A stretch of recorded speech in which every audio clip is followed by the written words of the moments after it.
Welcome to the Shootin' Show. Stand by for shots fired. Hello, I'm Johnny Rowland, your host of the Shootin' Show, and welcome again to this week's program. I think we have another great show for you. We have some modern things, and we have some things that are not quite as modern, but I think you're really going to enjoy. Let me remind you, new viewers, we are free to local cable and local TV stations, and please, if you're watching by satellite, call your local cable company or television station and tell them that we are out there. They can tape our program, they can make money on our show. We'll be very pleased to work with them. Anyway, we've got another great show for you. Let me remind you, we do have our t-shirts now. We've been back ordered on a couple of the items that we have, but we've just gotten in some new shipments. So we will be getting all the tapes and t-shirts and caps out this week that you folks have been kind enough to order. So anyway, as I like to say, without further ado, let's let another shooting show begin.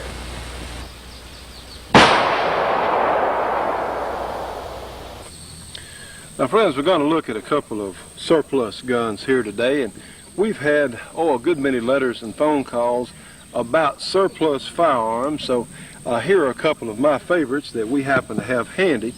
This is a British Enfield 303 British caliber. It has a 10-round detachable box magazine in .303, and for its time, around World War I, in that period, this was an extremely modern gun. One, it used an old style, and I may stand to be corrected, but I believe the .303 was originally a black powder cartridge, and I'm not exactly sure about that, not today anyway, but they worked out a system whereas you stacked each cartridge above in the magazine in front of the rim of the one under it. So it really did work well, and of course it detached easily and simply. And the other gun we're going to look at just for a moment, this is an old Mauser, and it shoots a very, very modern cartridge of that time period, which was the 7x57 Mauser cartridge. It holds 5 in the magazine and loads with a stripper clip from the top. Now, a lot of people are seeing these guns advertised now in a number of different publications, and you really don't know exactly what you're getting. A lot of these guns, again, consider the time period in which they were made. This old Mauser is marked 1924, so I think it's safe to assume that this gun was made in that particular year. And the Enfield dates from around 1917, somewhere in that time frame. And realize that all the cartridges, the military cartridges that were available at that time, had corrosive primers. And so what would happen if you didn't clean your barrel religiously, if you didn't really go to great pains to keep your barrel cleaned and oiled and maintained, well, they would pit, they would corrode, and in fact rust. Now, of these two particular guns, the Enfield has the better barrel, and in fact this old gun shoots surprisingly well out at 100 yards. It will shoot with good hand loads into a couple of inches at 100 yards, even with these open sights. And as I've said before on the show, that's about as good as I can shoot with open sights. It may do better than that with a better shooter or even a scope sighted. But these are very fine and extremely rugged guns. And to tell you the truth, friends, this probably, with this 10-round detachable box magazine, this may qualify as an assault rifle. Well, believe me, it was a sure enough assault rifle of its time period. And of course, in different places in the world, even today, you'll still find these old guns in use. For instance, the Russians faced these old Enfields and .303 caliber in Afghanistan as late as just a very few years ago. And the people in Afghanistan were really good with these guns. They were fine marksmen, and believe me, they took a toll on a lot of Russian soldiers with these old bolt-action Enfield or Enfield reproductions. The people in Afghanistan had factories that literally reproduced identical guns to the original British manufacturer. A good number of these are coming in the country from Australia now, and I tell you what, they're bargains as far as what you get for what they cost. We got this gun in 1956, and I was about 6 years old at that time.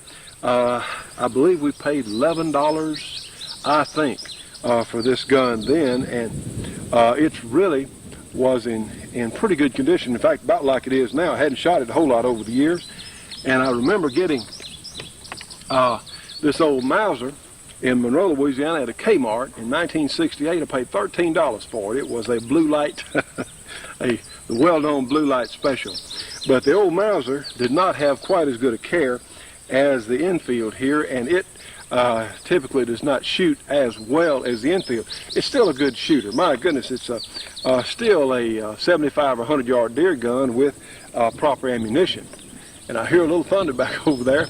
Maybe we can get through here today before we get wet. I hope so.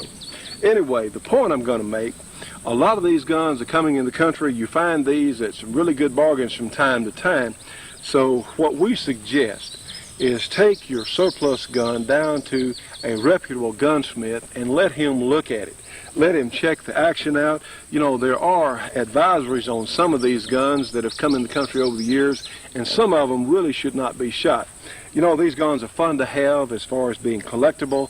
They're fun as shooters. They're fun just to look at and think about the history that went along with these battle rifles.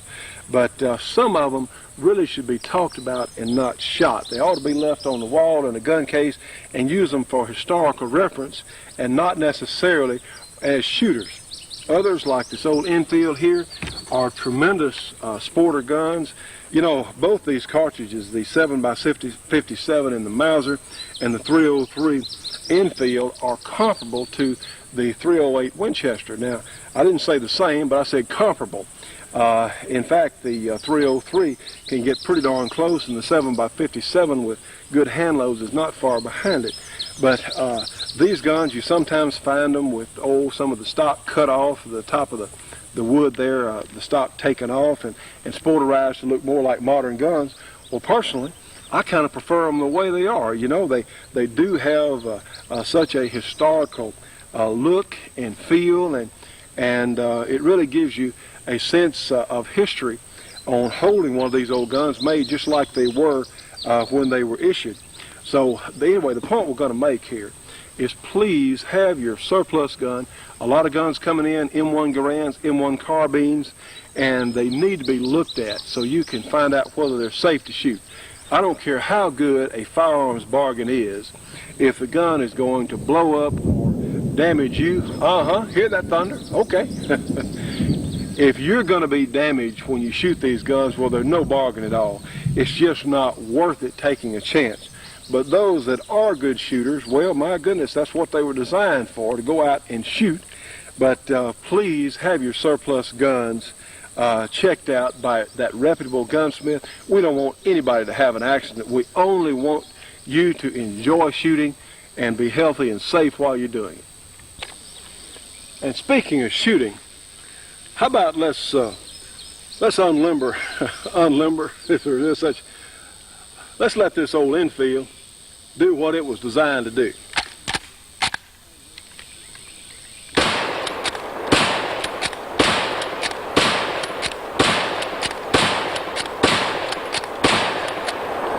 Woo! Well, it's an old gun. One more.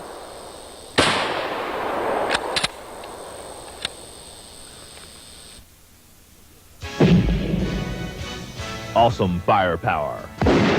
Precision rifle skills. That's what you'll find along with lots more in these two great new videos, Marine Corps Firepower and Marine Corps Silent Drill Team.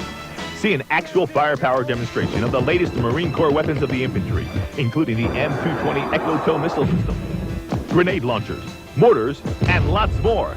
Plus the Marine Corps Silent Drill Team, an incredible display of precision rifle handling skills by the most respected and admired rifle squad in the world. Two great new videos for one low price, just $19.95 through this special TV offer. Marine Corps Firepower and Marine Corps Silent Drill Team. Two videos for the price of one. Call and order yours right now. Call toll-free with your credit card ready, 1-800-942-8273. By ordering today, you'll receive this 32-page gun video catalog absolutely free. So order now, 1-800-942-8273. Call now. Hi, this is Bill McIntyre with another update from Capitol Hill in Washington, D.C. at NRA headquarters. This summer, a 21-year-old Marine, who is also the mother of a 1-year-old girl, was repeatedly threatened and harassed by her boyfriend, Anthony E. Goree, who was also a Marine. Things got so out of hand, Goree was arrested on a charge of assaulting the woman. He was ordered confined to the Quantico Marine Corps base in Virginia. Doubtful of her safety, the woman purchased a semi-automatic handgun. Less than 3 days later, Goree crept away from the base in the middle of the night. He went to the woman's home, ripped the sliding glass door off his track, and went into the bedroom where the woman and her 1-year-old daughter were sleeping. When she woke up, she faced the business end of a bayonet in the hands of the man who had repeatedly threatened to kill, the man who had been arrested for assault, the man who was supposed to be confined. The woman picked up her semi-automatic handgun and fatally shot her assailant. Police called the shooting a justifiable homicide. No charges will be brought against the woman. The woman and her daughter were not harmed. By far, the vast majority of effective self-defense handgun use occurs without a shot being fired, and there are thousands of cases every year when a handgun is used successfully for self-defense. A study conducted by Professor Gary Kleck of Florida State University reveals that private citizens use handguns to defend themselves 645,000 times a year. These statistics point up the central fact that the true value of a handgun is its deterrent effect in preventing crime. But we need not rely on scientific data alone. A few of us may recall a near-tragic event last year in Anniston, Alabama. Armed thugs rounded up the patrons of a Shoney's restaurant during an attempted robbery and started putting them into the freezer. However, one of the customers used his semi-automatic handgun to stop the robbery attempt. No one was seriously hurt. Let's face it, our nation's streets today are dangerous. However, despite the court long-standing on rulings that police have no duty to protect individuals, despite the fact that the right to self-defense predates our society, and despite the fact that the Second Amendment guarantees us a right to keep and bear arms, there are still those who wish to restrict your right to acquire a firearm for self-defense. What these people fail to realize is that most often lives are saved because a firearm is present. And more importantly, since it is our government which has failed to protect us from violent crime, how can we trust that same government to disarm us with increased restrictions on firearms ownership? It makes no sense.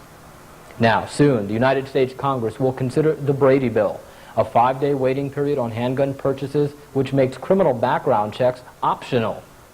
There are many reasons to oppose a 5-day waiting period. It doesn't stop criminals from getting guns, it doesn't make criminal background checks, it doesn't reduce crime, and it focuses on law-abiding citizens instead of criminals. There's something you can do. You can call your congressman today at 202-224-3121 and urge defeat of the Brady Bill waiting period. There's a movement in this country to surrender the Second Amendment. Listen to this. There is no reason for anyone in this country, anyone except a police officer or a military person, to buy, to own, to have, to use a handgun. And, still quoting, the only way to do that is to change the Constitution. That's not some nobody. That's the president of NBC News. You see, they want to repeal your constitutional right to keep and bear arms. Well, you can help stop it by joining the NRA. For just $25, you'll get a year of great magazines and member benefits, and you'll be where all honest gun owners belong, in the NRA. If you want to keep the rights your founding fathers entrusted to you, The rights the Constitution guarantees to you. The rights the NRA protects for you. call now.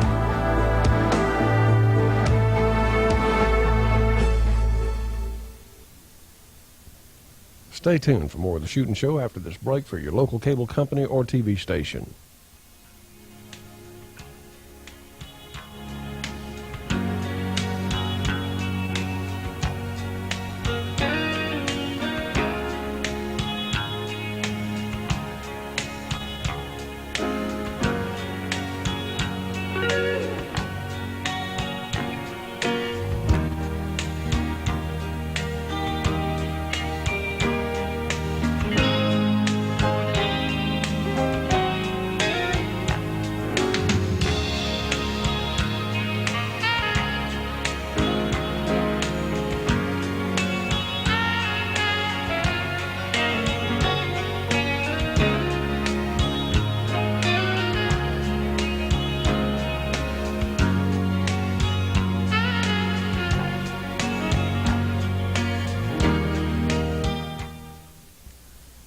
You know, friends, there's a tremendous amount of interest in things of the Old West guns, Old West shooting matches, all sorts of things from that time period.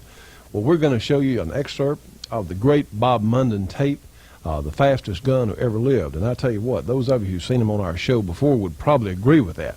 And we're just going to run a short excerpt here of that terrific tape, and at the end of our excerpt, we'll tell you how to get it. So let's see what Bob Munden's going to do for us now. That's humor in here. I want you all to watch that cuff real close.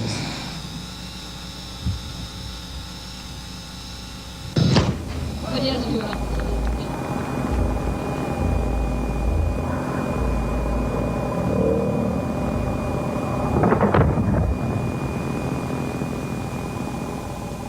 That gun is coming out of the holster, isn't it? You bet it is. What about control of any kind? I mean, how can he possibly maintain enough control with this incredible speed to hit a target? Well, we'll put up a balloon target. He'll stand close. We're shooting blanks right now. The unburnt powder has to reach that balloon to break it. So this will tell us if he can maintain control. Wide open speed shooting from the holster. Name of the game, fast. As fast as you can move. It's a lot of fun. Don't ever try faster like this with live ammunition, okay? Just a word of advice there. But how fast is the draw? Why is it you can't see it like you can in the Western movies? We'd like to explain that for you by timing it on the clock, just the draw itself. The way we'll do this, Bob will put his gun hand on the button that actually works the timer. When he presses a button down, it will set it. When he releases that button to go for the gun, the clock will start. And when he fires it, the sound is what stops the clock. This will tell us just how fast he's actually moving his two hands to draw and fire this 45 single action. Let's see why Bob has won all his championships and is recognized by the Guinness Book of World Records as the fastest man with a gun who ever lived. Now, as a comparison, before I make this particular draw, keep in mind that Dylan of Gunsmoke, for years we've watched him draw and fire his gun. When he did, he averaged between 8 to 8.5 tenths of 1 second to do so. That's right here at the 80, where my finger is now on the timer, at the 80. The clock is now standing at 55, a little over. We'll call it a 55. That is 5.5 tenths of 1 second. Jerry Lewis, Sammy Davis Jr., the very best among movie stars of all time, in their prime and best years were quite consistent between 4 to 4.5 tenths of a second, or at the 40, where my hand is now, at the 40. It takes you 15 hundredths of 1 second. That's between 0 and the 10 and the 20 here, simply to blink your eye. That's as fast as you can go, that is if you're human. Look at that, 500 people blinking their eyes. Feel the breeze? Well, we're going to show you why you cannot see this. It is truly happening much faster than we humans really can see. You will never see this kind of a draw in a Western movie either. It is simply too fast. Unbelievable on film, and for good reason. But if you were to ask me how fast I can draw this gun, or many people do, I find telling them with words to be quite difficult, if not impossible. For we are truly dealing within a time element here that you're simply not familiar with. Prior to this show, in your mind, 1 second was fast. Let me try to show you just how slow 1 second really is. Now keep in mind that 1 second is one time all the way around the face of that timer right there. 1001. There it is, 1001. Well, let's see where the clock stops this time, and then we'll do something very special. But let's get this out of the way first.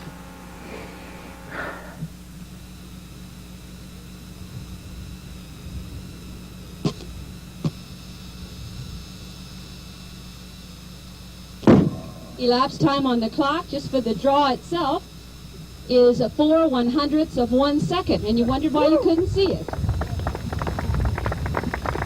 You know, we do not think of the single action as a rapid-fire gun, primarily because, as you know and knew before you got here, that the single action must be cocked first every time for every shot with no exception. Well, I thought it would be of interest to you to see just how fast the old single action really is, for let's say a couple of shots anyway. So what we've done here is set up 2 targets. Now what I'll do here is load this gun with 2 shots. Now what I'll do is draw the gun once. Wasn't that cute? I'll cock it, which I must do. Come over, fire, hit the first balloon, or at least try. Cock it again. Come over, fire, hit the second balloon, and do that as quickly as possible. I must cock and fire the gun twice with no exception. 1, 2. I cannot simply pull the trigger. The gun cannot be fired this way. Now, because of the Western movie, I just presume that we're going to draw the gun once, bring it out, and fan it twice like so. Bang, bang. You have been watching too many Western movies. I might suggest that you listen quite closely. Now, to keep this on the up and up, and we certainly want to do that, if I may, I'd like to have a couple of fellows here right in front here, if they will. Fellow here with the glasses, leaning over, the guy that is right in the pink shirt. Maybe you can join him. Come on over here. No hat on. Come over here. Boy, you ain't got much on, let alone hat. I ain't making fun of you. It's just skin. That's all right. It's good skin. That's all right. How you doing? Bob Munner. Stand right over here. Now, they're not going to be my targets. Thank you. No, they're going to be your eyes. They're going to verify that there are only 2 shots in this gun before we get started. When I'm through shooting, they will verify that I've done my job right or wrong. And if I mess this up, and I've been known to do so, we'll just load up and try it again. I'll show them the gun, first of all, to make sure it is empty. It is capable of holding 6 shots, as we all know. That's why they call it a 6-shooter. Right now, there's nothing in it. Then he's showing them 2 unfired blanks. You can tell they have not been fired because the primers are not dented, and you can see the paper wads holding the black powder in. That's what makes up a blank. After he fires the 2 shots, we'll have them recheck the gun to make sure that everything's really legit. The unburnt powder is what reaches the balloons to break them. Now, I realize I'm going through a lot of red tape on this, but for very good reason. Gentlemen, there are 2 shots in this gun, right? Absolutely. Now, for your information, 1 shot will not and cannot get both targets. I will have to shoot 2 shots, 1 for each target. But I must confess, if I do this right, I absolutely guarantee most of you will walk out of here saying, oh, there's a trick. On the other hand, if I mess it up, those same folks will walk out of here saying, oh, he ain't much. Please check the gun and ammunition. Make sure both rounds have been fired. Hold them, please. They have been fired. They're Hot and hot, fired? and smoking, and the gun is empty. If you don't believe that, you talk to those 2 guys after the show. Thank you very much. Thank you. Thanks 2 a lot. shots with an old-fashioned You bet. single-action revolver. Now, friends, to get the complete tape, Bob Munnan, the fastest gun to ever live, you can get it from Mail Order Video. That's 7888 Ostro Street, number A, San Diego, California. The zip is 92111. Or you can call toll-free 1-800-942-8273.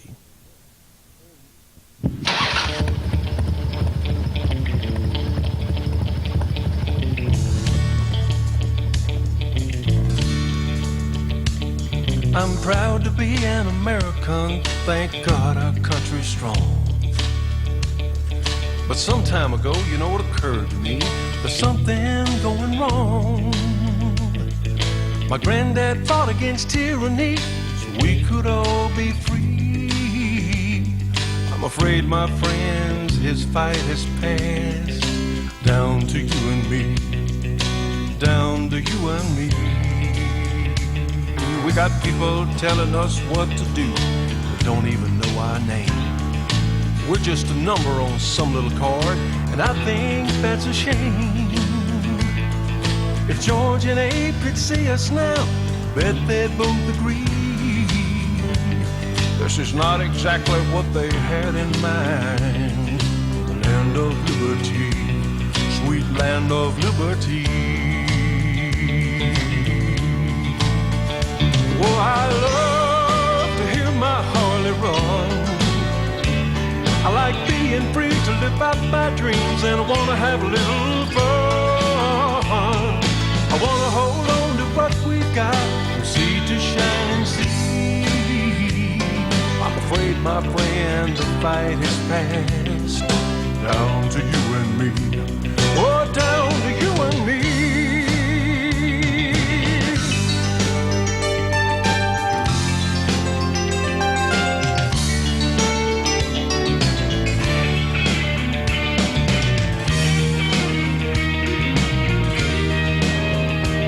We got politicians and bureaucrats all telling us what to do. And they don't seem at all concerned about what they put us through. They tax and spend like there's no end, throw it all away. Just keep in mind there'll come a time when nobody's left to pay. Well, nobody's left to pay. There's people that wanna lock us up just to keep us away from harm. They want a police state to give us orders that they can get us unarmed. There's folks that say they know the truth. Well, they saw it on TV. We got some boys on Capitol Hill, don't wanna have us free.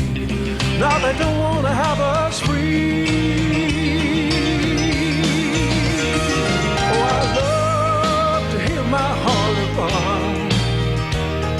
like being free to live out my dreams, and I wanna have a little fun. I wanna hold on to what we've got, see to shine and see. I'm afraid, my friends, the fight is past, down to you and me. Oh, down to you and me. Down, down, down to you and me. Oh, down, down, down to you and me. Down, down, down. You and me. Down to you and me.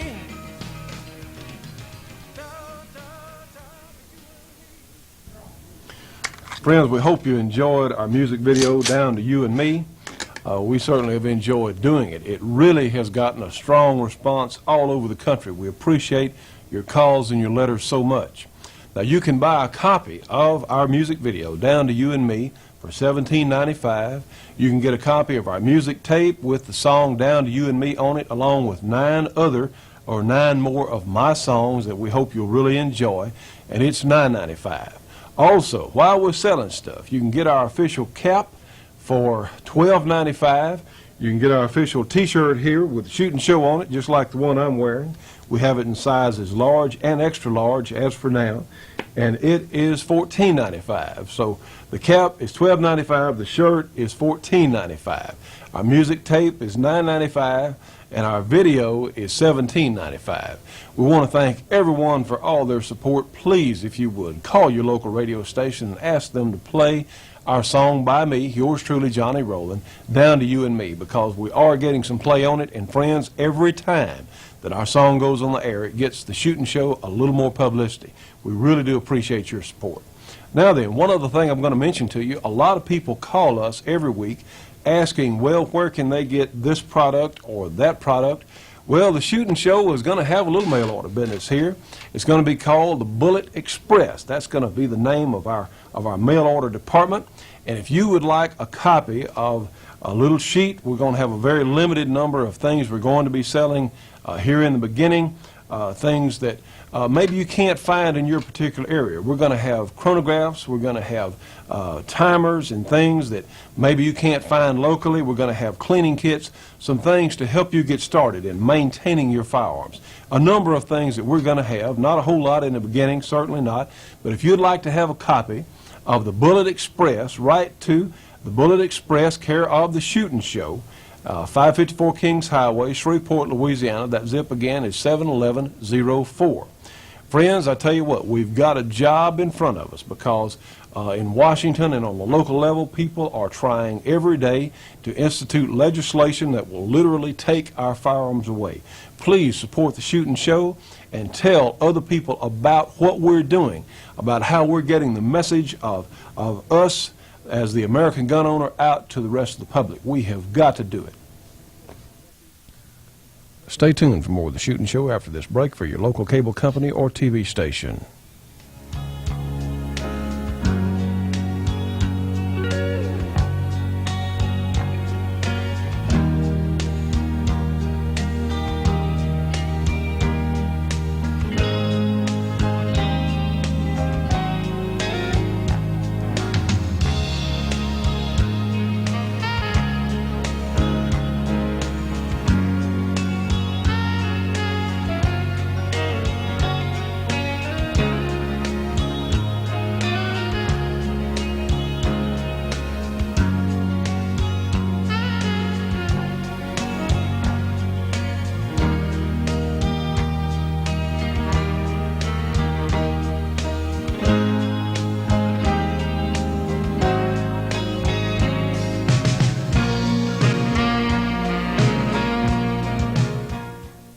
Ladies and gentlemen, I am very pleased to introduce a very good friend of ours, a good friend of the Shootin' Show for that matter. This is Larry Scott, and Larry is a very well-known, nationally known radio personality, has been for a number of years, and Larry is a fan of our program, and he's a very fine shooter and a gun enthusiast. And I have a story to tell. Years ago when I met Larry, he's really a nice guy because he would play my records years ago in Dallas when nobody else would. Well, John, it's a pleasure to be a part of the show. Let me say, you've been making good records for a long time, a fine singer. And the thing I like about John, he's always enthusiastic about what he does. And I know you're excited about the show that you've been doing here. We're excited for you because you're reaching that part of America that believes in real things. Well, yes, sir, I agree with that. I like that. We sincerely are. And, of course, you know how hard our job has been is just to represent shooters as what we are, as normal American people, as I've told our audience many times. Well, Larry, let's tell them about your program, in fact. Well, we do what we call the Interstate Road Show on KWKH. It's the old Louisiana Hayride station out of Shreveport, Louisiana, from midnight to 5:30, Monday through Friday morning. And we cater to the trucking industry, but we include everybody.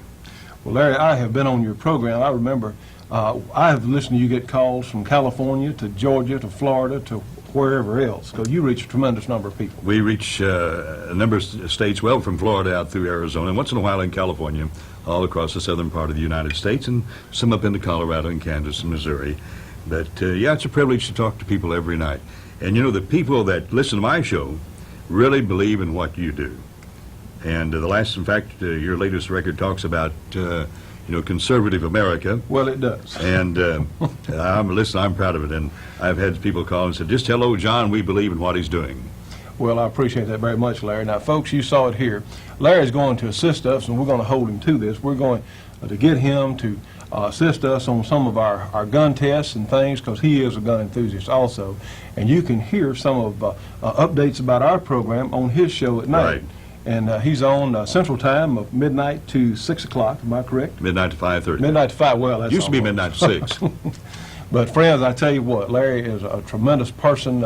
He's one of the nicest people that I have ever met around our industry, and you'll really enjoy his program. If you're traveling or you stay up late, or, heck, they can set their cassette. They can set it and tape part of your show, because so many of our viewers are already listening to you, Larry, and we appreciate so much working with you. Our pleasure to be here. Now, friends, what we're looking at right now, we're looking at a black powder revolver, a somewhat obscure but nonetheless famous in a lot of circles. And I tell you what, we're going to try and finish what we're doing today. It's raining all around us here, but we've got a dry spot right overhead. Anyway, this is the Lamat revolver, and you can see, as compared to our Ruger Super Blackhawk, it is really a large handgun. Now, what was so distinctive about the Lamat, instead of a 6-shooter, of course this is a percussion revolver and loaded from the front, but instead of being a 6-shooter, this was a 10-shooter. You had 9 what they called 44 caliber holes, but they're really not. They're actually, it's 45, but for some unknown reason they called them 44. You had 9 in the cylinder, and then, and of course we know this gun's unloaded. I'll let you look down here. You had an extra barrel which your cylinder turned on. Instead of a cylinder pin, you had roughly a 20 gauge shotgun barrel here. And we're not going to be shooting the shotgun barrel today because, one, I hadn't been able to find out what a proper shot load for this gun is. And it takes about a 60-65 caliber barrel. Well, I don't happen to have one of those handy. I don't happen to have one handy. So we're just going to shoot the outer 9 today. But there's a tremendous amount of history behind this particular gun. And of course, this is a recent manufactured gun by Uberti in Italy, and it's imported here by Navy Arms. It is just an incredibly pretty piece of work in bluing. It's just out of this world. Of course, these guns are not inexpensive, but they are really something to look at and handle. And as we're about to find out, there's something to shoot also. But the Lamat has a very colorful beginning. There was a Confederate Army officer who was from New Orleans, and he set about to design a gun that was going to have more firepower. I guess you could say this was an assault pistol of 1862 or 3, whenever it was invented. But what stories that are told about these guns is, of course, they were actually used on both sides to some degree, primarily by the Southern officers, by the cavalry officers. due to the nature of it was a Southerner who invented the gun. He went to Europe to have it made, wound up having them made in England due to some manufacturing difficulties in France or in other parts of Europe. But these are really intriguing guns. One of the stories I'll pass on to you, the officers would shoot these guns 6 times, and then they'd stop and wait for the charge. And of course, when some of the opposing forces came over the hill, well, then they had 4 shots left. They had 3 more in the cylinder. Now then, to get the shotgun barrel to fire, what they would do, they would cock the hammer all the way back, and they would push a piece in the hammer here. It tilts down, so when the trigger is pulled, it will hit the centrally placed nipple here on the back of the gun. So it's a most ingenious design, and I can't say enough good about the folks at Navy Arms. The Uberti people really have done a classy job on reproducing these guns. The fit and finish of the metal is just unreal. So certainly all the Navy Arms products that I've seen have been very nicely done reproductions, and this is one that not a lot of us see very often. You have an extended trigger guard here, and the hammer on these things, I'll tell you what, you got to be have a good bit of strength in your thumb. So in cocking the gun, what I do, I take my finger completely out of the trigger guard, grasp my third finger around the bottom of the guard there, and come all the way back. This is a gun that lends itself well to thumb cocking with the other hand, because it really has a terrific spring. I think that if there's any life at all in those caps, this hammer is probably going to set them off. But let's see. I guess we'll take a shot at shooting the gun. If we get rained out, we'll just get rained out. We'll finish up another day. Anyway, the loading procedure on these guns, of course, this gun has been in a box. It is well oiled. So what we'll do, we're going to take our percussion caps and put on each nipple and fire it through the gun to literally burn whatever oil is left in the chambers. We're going to clean out the nipples, and we're going to burn that oil left in the chamber. So we're going to do that right now. Now then, friends, a handy thing to have, some of the things that are really handy to have when shooting any sort of black powder gun, you need a little box you can take with you with all your possible stuff in it. You also need a roll of paper towels. Now let me recommend Job Squad. There are a number of other good paper towels, such as shop towels and things, that are available, but the Job Squad is a really good heavy-duty paper towel. In fact, I've had these things go clean my hands or something with grease, put one in my blue jeans pocket, have it go through the wash machine, go through the dryer, and come out, and you can use them again. Now, it's not something I recommend, but I've done it a time or two that has happened. And I tell you what, friends, we're looking around here. I tell you, it's sprinkling just a little bit, and you folks know about moisture and black powder. They don't go together. So we're going to go ahead and take our shot and see what it looks like. Anyway, we're going to take our percussion caps, and what we have today, they're from CCI. We're going to open them up. Of course, you got to drop 2 or 3.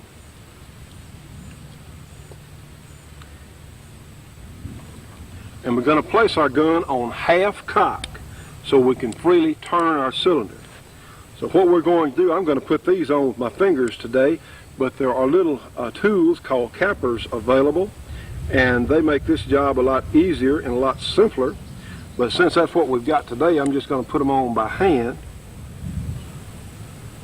Now, friends, let me say again, when you're shooting any kind of gun, but especially a black powder gun, you darn sure want eye protection, because on black powder gun you have caps that may fly off or come apart. You may have sparks from a source that you don't suspect on here, but you always need to wear eye protection when shooting black powder guns, especially the percussion types, what we're talking with or working with here today. So we've got all our 9 nipples capped on here, and like I said, today we're not going to shoot the shotgun barrel, because you know why? Because I don't know the proper load, so we're not going to do it. I'm not going to take a chance. Like I'm always telling you folks, let's don't take chances. Well, I'm not either. Anyway, let's put our hearing protection in because these caps do make noise. So what we'll do, we'll cock our gun, and there we go, 1 and 2. And be sure the caps are pressed tightly onto the nipple. It's real important for them to stay in place.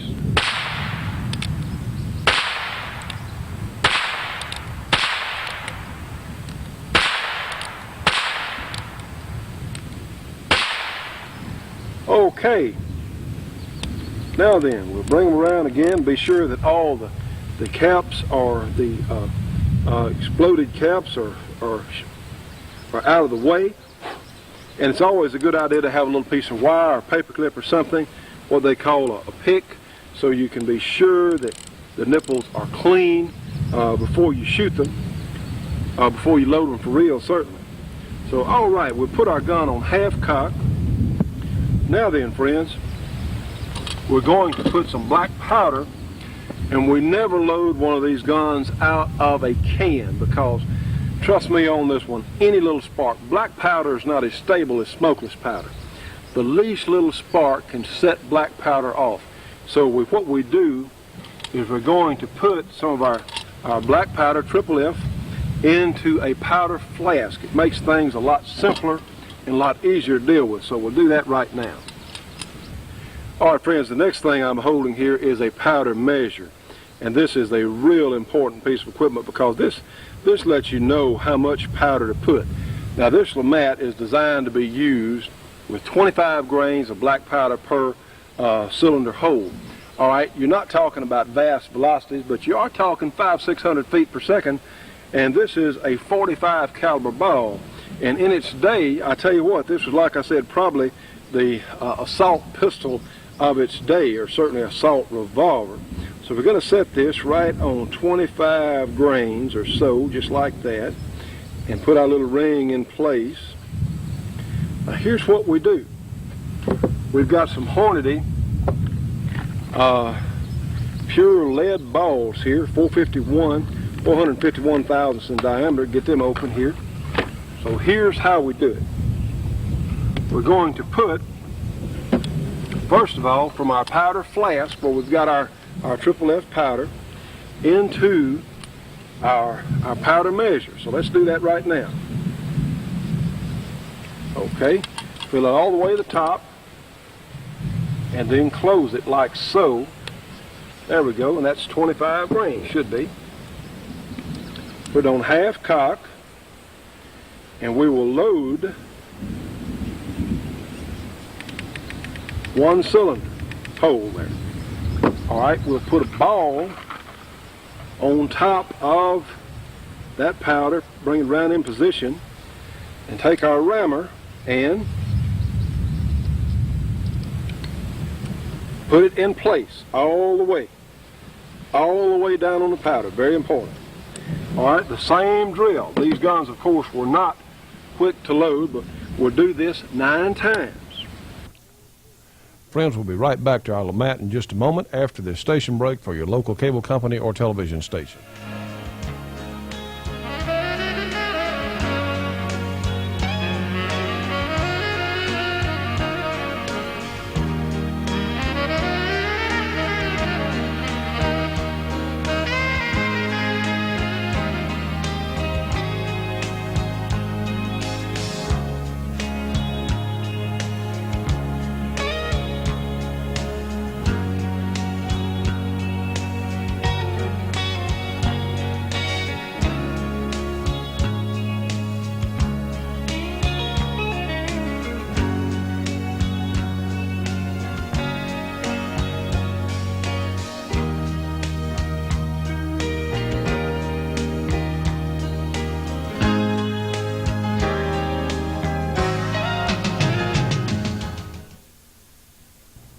Now, friends, for the absolute best in monthly shooting magazines, turn to Shooting Times with all sorts of excellent features on handguns, rifles, shotguns, and black powder by some of your favorite gun writers, such as Dick Metcalf and Rick Jameson and Bill Jordan, just to name a few.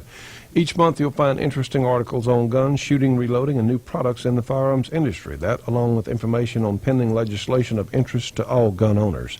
For subscription information, call 1-800-727-4353. Shooting Times, the best there is.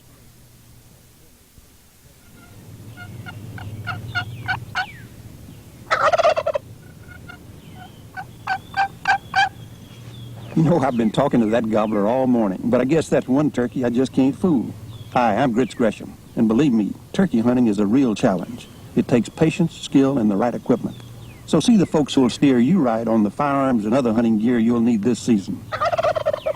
Don't you be fooled. For your equipment needs, see the real pro in your community. Now then, friends, the next thing we're going to do, we have a charge of powder and a .451 caliber ball in each hole. The next thing we're going to do, no, we're not going to cap it yet. What we're going to do is we're going to take some grease and we're going to put it, smear and fill up every hole on this cylinder. And the reason for that is, if you don't, of course you're always going to spill powder when you're loading these things. The grease will prevent a chain fire. And I tell you what, I would hate to have all 9 of these things go off at one time. And that is what's known as a chain fire, when more cylinders than the one behind the barrel, more holes in the cylinder go off at one time. You don't want that to happen. There's no need to destroy your gun or your hand. Most of the time, it certainly scare you half to death just because the thing went off. So that's the next thing we're going to do. And here's where the paper towels come in. You want paper towels handy because you're going to make a mess. You can't help it. This is a Maxi Lube from Thompson Center, and there are several other good lubricants out there. It's what we happen to have today. So let's go ahead and do that, and just put a big old glob of it there on each hole, and you can clean it up a little later. And what this does, it lubricates your ball. It helps soften the powder fouling. And just don't worry about making a mess, because you got to clean it up later anyway. And like I said, it prevents a potentially devastating chain fire. Okay, and like I said, with black powder, just count on it. You're going to make a mess, but it's not that big a deal. So you take your paper towel here and you wipe the grease to keep it from getting just all over everything. But heck, grease won't hurt anything. It won't hurt a thing in the world. If it does get on everything else, because it's going to, it can't be helped. So we need another paper towel. This is fun. People say, well, that black powder, trust me on this one, it is great fun. Now then, we've got our gun somewhat cleaned up, and all the chambers are well and thoroughly greased. Now then, put the cap back on our grease. And that's why these boxes are so, this is just a little toolbox here. That's why they're so handy. All right, now let's put percussion caps on our nipples now. So,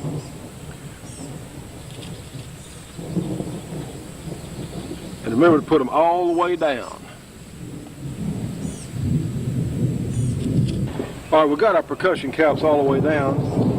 Now realize that, and what you do, you let your hammer down between two holes on the cylinder. Realize here it's sprinkling a little bit. We're trying to get out before we get struck by lightning. So anyway, let's see.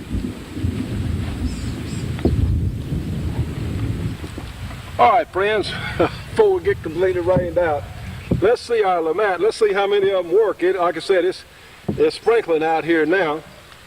So let's see what happens. And of course, some of these things, you had misfires sometimes. Let's just see what it does on our paper target right here. Woo! Well, that's not bad. I'll tell you what, our group, oops, had a misfire.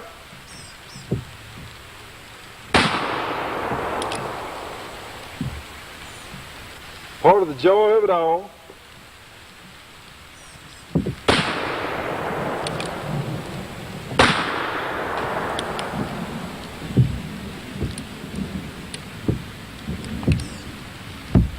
Yeah.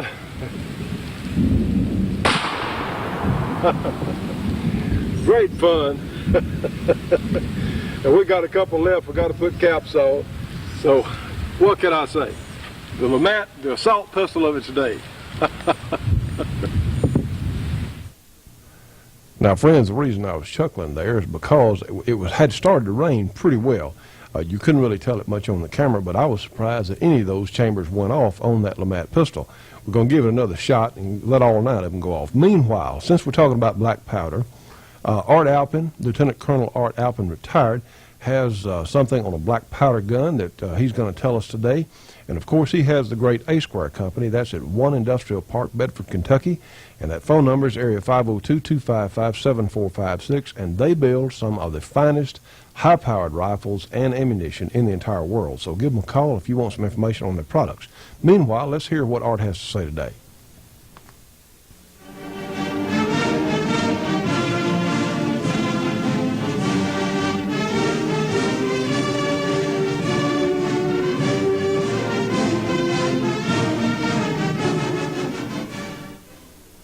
The flintlock smoothbore musket reigned supreme on the battlefield from roughly 1700 to 1855.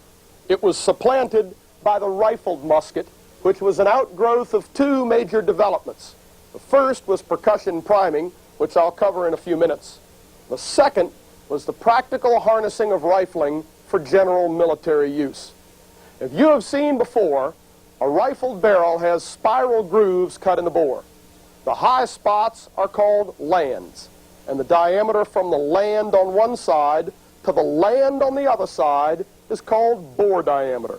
The diameter from the bottom of the groove on one side to the bottom of the groove on the other side is called groove diameter.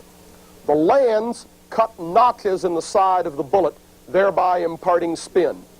Therefore, the bullet must be groove diameter in order to be spun.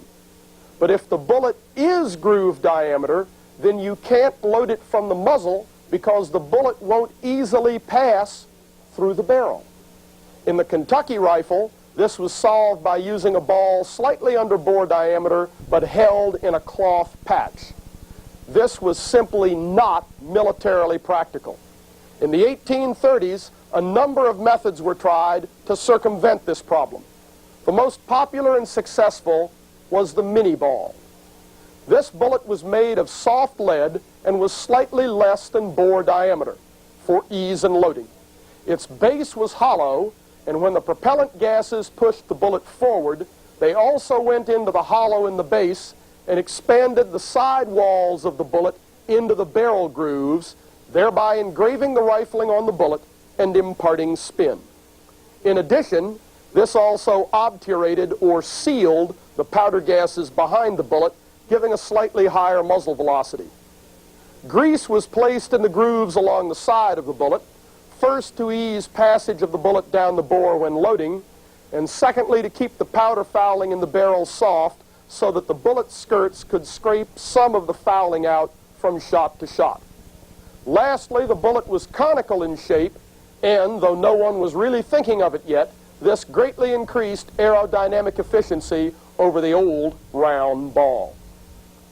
Thanks primarily to the spin imparted to the conical projectile, the rifled musket was much more accurate than the smoothbore. I have 2 demonstration targets here to illustrate this. One was fired with a Brown Bess, the other with a rifled musket. Both weapons were fired from a rest so as to eliminate as much as possible all variables except the accuracy of the weapon. 5 shots were fired at each target from a range of 80 yards. You can see that only 2 hits were made with the Brown Bess, while a respectable group was made with the rifled musket.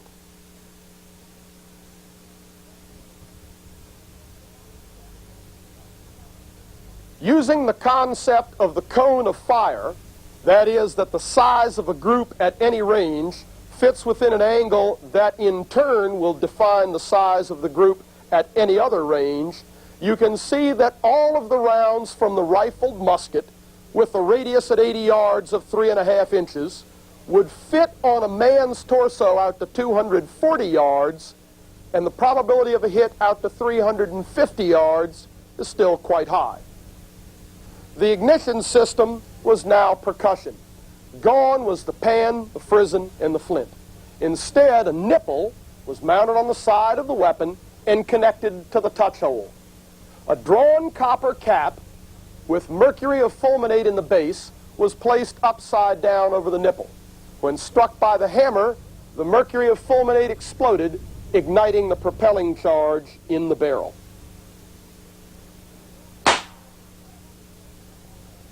Though not necessarily faster than the flintlock to load, percussion ignition was more reliable and also contributed to the obturation of the powder gases. The obturating effects we have mentioned increased the velocity of the rifled musket from roughly 900 to a bit over 1,000 feet per second. In order to harness the increase in combat range, which resulted from the increase in accuracy, the increase in velocity, and the aerodynamic efficiency of the bullet, the rifled musket was equipped with sights. The front sight still served double duty as a bayonet lug. The rear sight, though not fully adjustable, had fold-up leaves which roughly served to compensate for range.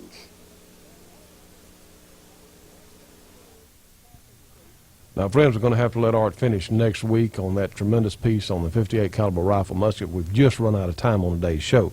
But I do want enough time to tell you about Shotgun News, the trading post for anything that shoots. 3 big issues monthly with literally thousands of firearms bargains. Shotgun News, Post Office Box 669, Hastings, Nebraska. The zip is 68902. The phone number, area 402-463-4589. MasterCard or Visa subscriptions only. Now 1-800-345-6923.